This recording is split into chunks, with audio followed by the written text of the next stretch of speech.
Les clés de la pensée chinoise. Les clés de la pensée chinoise.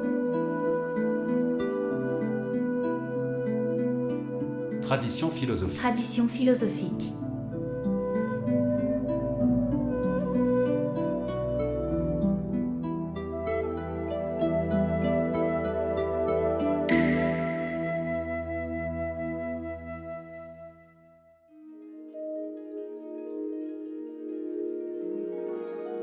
La calamité, c'est l'effondrement d'un glissement de terrain, pas des tuiles de toit qui se détachent.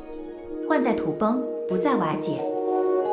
Pour un État, le désastre est l'effondrement de sa base de pouvoir politique et non la désintégration de sa couche supérieure dirigeante. Le fondement du pouvoir de l'État est l'allégeance populaire et le contrôle de la société de base. L'effondrement d'un glissement de terrain est une métaphore de l'autorité politique qui perd le soutien populaire, de l'ensemble de la société qui s'écroule précipitamment et de la population poussée au désespoir et à la révolte. Les tuiles se détachent fait référence à la désintégration et à la scission entre le groupe supérieur au pouvoir, certains luttant pour le pouvoir, d'autres enfreignant la loi et allant même jusqu'à planifier la rébellion.